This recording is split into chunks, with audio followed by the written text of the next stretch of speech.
1955년, 56년 시즌에 미국 NBA가 파산 위기에 놓였어요. 왜 파산 위기에 놓였을까요? 그 이유를 보니까요. 팀이 만약에 이기고 있으면 패스하고 드리블, 자기들끼리 드리블 해가지고요. 시간을 계속해서 질질 끌고요. 시간을 질질 끌다 보니까 상대팀은 반칙을 해서 질질 끄는 걸 멈추게 하고 이러다 보니까 경기장이 바로 격투기로 변해버렸다는 거죠.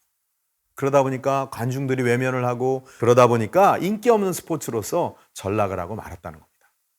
그래서 이 구단주들은 어떻게 하면 이 인기가 없어진 프로농구를 NBA를 다시 인기 있게 할 수 있을까라고 고민을 하다가 규칙을 딱 한 가지 변화시켰는데 그 후에 단숨에 이 NBA가 미국에서 가장 인기 있는 풋볼이나 또 메이저리그 베이스볼처럼 대등한 위치까지 가버렸다는 거죠. 또 그리고 선수들의 연봉이 천문학적으로 뛰어버렸어요. 그 이유가 뭘까요? 뭘 바꿨을까요? 첫 번째 바꾼 게 뭐냐면요. 24초 룰을 적용을 했다는 거죠. 24초 룰이라는 것은 공격 제한 시간인데요. 공을 잡으면 24초 안에 슛을 던지지 않으면 그 공이 상대편으로 넘어가는 거예요. 자, 24초 룰이 만들어진 기준은 한 게임에서 120개의 슛이 평균적으로 나온다는 통계에 따라서 경기 시간을 48분을 120분의 슛으로 나누다 보니까 24초라는 그러한 답이 나왔다고 합니다. 자, 그래서 이러한 24초 룰을 적용을 하다 보니까 여러 가지 변화가 경기장에 일어나기 시작을 했어요. 첫 번째는 이 공격 시간이 24초 안에 하다 보니까 득점력이 늘어나기 시작했죠. 그래서 평균 13.6점의 평균 점수가 득점이 늘어났고 또 선수들이 빨리 하다 보니까 창조적인 그런 플레이들이 많이 나와서 이 감독들은 어떻게 하면 24초 안에 골을 넣을까 하다 보니까 다양한 공격과 전술들이 나오기 시작했다는 거죠. 그리고 또 상대를 압도하는 빠른 스피드와 정확한 세트 플레이가 증가했고 또 경기가 빨리 진행이 되다 보니까 관중들은 야, 이게 진짜 농구구나 하고 재미를 느끼기 시작을 했고 또 그래서 인기가 올라가자 NBA의 이 TV 중계권료가 올라가기 시작을 했다는 겁니다. 또 그렇게 재밌어지니까 당연히 선수들의 몸값도 올라가겠죠. 그래서 이렇게 규칙을 하나 바꾸니까 이 NBA 농구가 확 변해버렸어요. 그런데 또 한 20년이 지나니까 또 농구가 시들시들하니까 NBA가 또 규칙 하나를 바꿨어요. 그래서 79, 80 시즌에 또 도약하기 위해서 다시 규칙을 하나 도입을 했는데 그게 바로 3점 슛이에요. 물론 지금 3점 슛 얼마든지 많은데 이 79년도까지는 3점 슛 아무리 멀리서 던져도 3점으로 인정을 못 받았다는 거죠. 그래서 이러한 3점 슛이라는 것을 도입을 하니까 뭐가 만들어졌어요? 공간이라는 게 만들어졌죠. 그죠? 그래서 이러한 3점 슛의 도입으로 인해서 먼 거리에서 정확하게 슛을 집어넣어 슛 한 방으로 3점을 따라가다 보니까 전세를 역전할 수 있는 그러한 경기 방식이 나오니까 보는 관중들이 재밌는 거죠. 그리고 멀리서 슛을 해서 넣으니까 야, 어떻게 저렇게 먼 데서 넣어 하고 사람들이 감탄을 하게 된 거죠. 또 이 3점 슛은요. 키 큰 선수만 던지는 것이 아니라 키가 작은 선수들에게도 굉장히 유리하다는 거죠. 그래서 공격과 수비가 활발하게 진행이 되고 또 그리고 세 번째는 멀리서 쏘니까 그만한 공간이 만들어지다 보니까 또 다른 공격의 기회가 만들어진다는 사실입니다. 그러니까 어떻게 보면 3점 슛 하나가요. 또 농구의 재미를 또 더했어요. 그래서 NBA는요.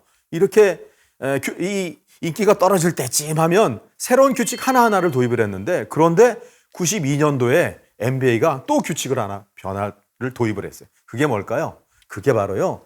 여러분 농구의 드림팀이라는 게 드림팀.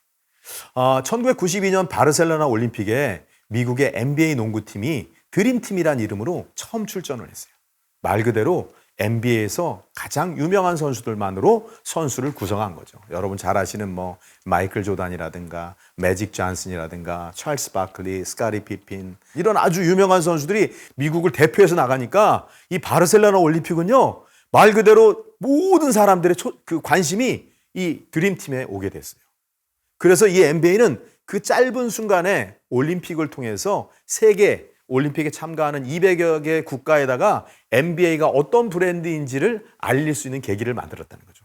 그러다 보니까 이 NBA는 이러한 규칙 하나의 변화를 통해서 전 세계에서 가장 사랑받는 스포츠로서 각광을 받기 시작을 했다는 겁니다.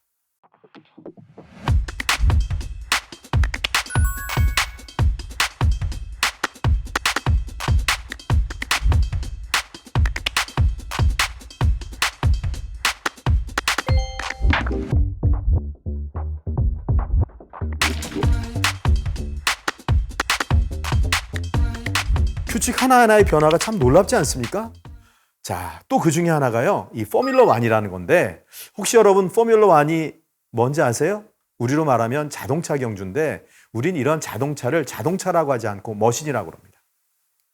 이 머신의 한 대 가격이요. 평균 120억씩 갑니다. 여러분 경기장에 사람들이 왜 가냐?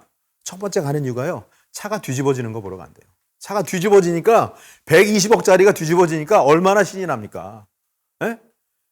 그 다음에 여기에 탑승하는 선수를 드라이버라고 그러는데 이 드라이버의 연봉이요. 세계에서 가장 많은 돈을 받습니다. 그리고요. 이 포뮬러 1 이 머신이요. 이 직선 구간에서 달릴 때 속도가 무려 370km까지 납니다. 경기를 보러 가잖아요. 그럼 왱왱 이것만 합니다. 고개가 얼마나 차가 빨리 가는지. 또 이 5.5km의 트랙을요. 무려 300바퀴 정도를 도는데요. 이 도는데 이 거기에 탄 드라이버가요. 한 번 경기를 하고 나면요. 체중이 3kg에서 4kg가 빠진다고 합니다. 왜 그럴까요? 그 빠른 속도로 차가 달리다 보니까 열이 많고요. 그 열을 견뎌야 되고요. 소음을 견뎌야 되고요. 공기를 견뎌야 되고요. 이러다 보니까 이 선수들은 그러한 것을 견딜 수 있는 체력이 있다는 거죠. 그래서 드라이버를 가장 강한 사나이라고 합니다.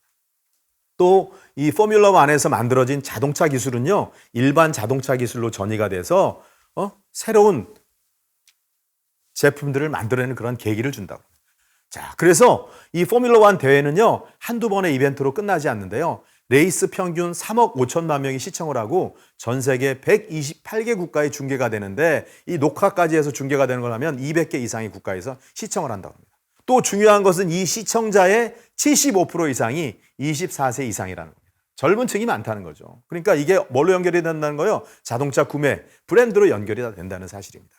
그리고 또 여기에서 벌어지는 티켓 판매라든가 스폰서십이라든가 미디어라든가 머천다이징이라든가 이런 것들이 결국은 하나의 큰 경제적인 수입원이 된다는 겁니다. 그리고 매 경기마다 이런 드라마틱한 승부가 있고 또 이러다 보니까 승부가 보여주는 그러한 미디어적인 가치가 결국은 사람들을 놀라고 즐겁게 만든다는 사실입니다. 이 경기가 일요일 날 벌어지는데요. 그 다음 월요일 날로 바로 자동차 매출로 연결이 된다고 그래요.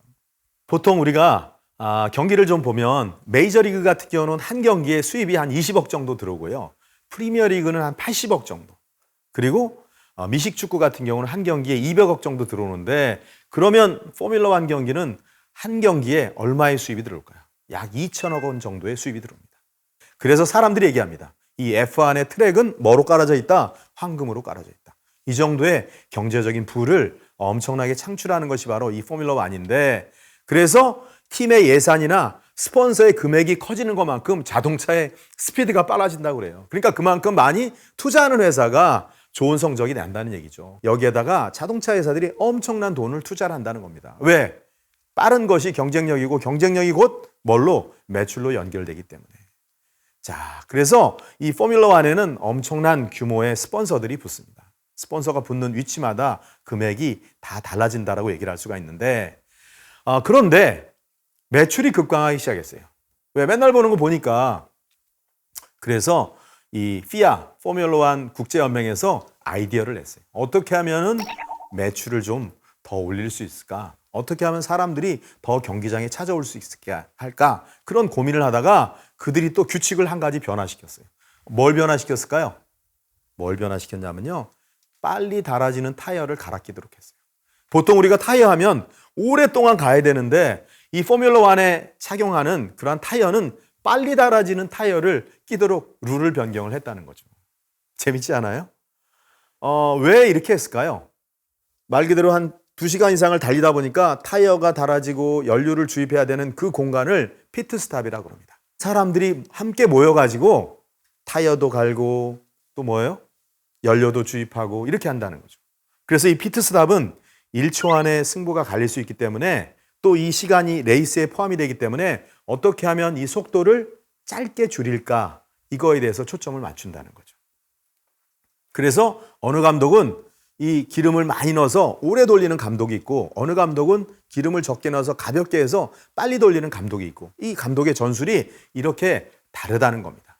자, 그러면 피트스탑 안에서 타이어 4개를 갈고 주유를 하는데 몇 초 정도 걸릴까요? 여러분 얼마나 걸릴 것 같습니까? 1960년대는요, 한 4분 정도. 그러다 90년대는요, 시간이 줄었어요. 30초로. 그러다 2000년대에는 15초로 줄었어요. 그리고 2013년도에는 몇 초로 줄었냐? 3.3초로 줄었어요. 엄청나게 많이 줄었죠? 3.3초. 그러면 2019년도에 세계 기록이 나왔는데 몇 초에 타이어 4개를 갈고 주유를 했을까요?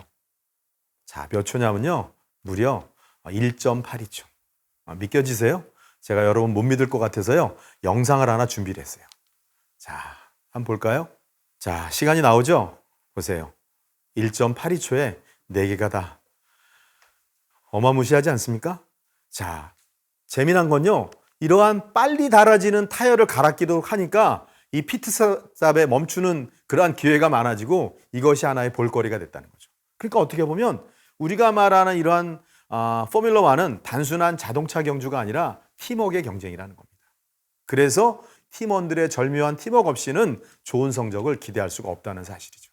그래서 이러한 포뮬러 1은 이러한 단 하나의 규칙 변경을 통해서 여러 가지 효과를 가져왔다는 거예요. 어떤 효과를 가져왔을까요? 우선은 시청률이 증가를 했어요. 재밌는 장면이 많이 나오니까. 그 다음에 입장 관중이 증가를 했고요. 판매율이 늘어났어요. 그리고 사람들이 경기장에 머무는 시간이 더 증가했다는 거죠. 그리고 그렇게 머무는 시간이 증가한다는 건 뭐예요? 재미와 감동이 늘어났다는 얘기죠. 자, 이처럼 어떻게 보면은 규칙 하나하나가 양적인 것에서 질적인 것으로 또 질적인 것에서 격으로 전환이 일어남으로써 최고의 인기 있는 스포츠로서 계속해서 변해갔다는 사실입니다.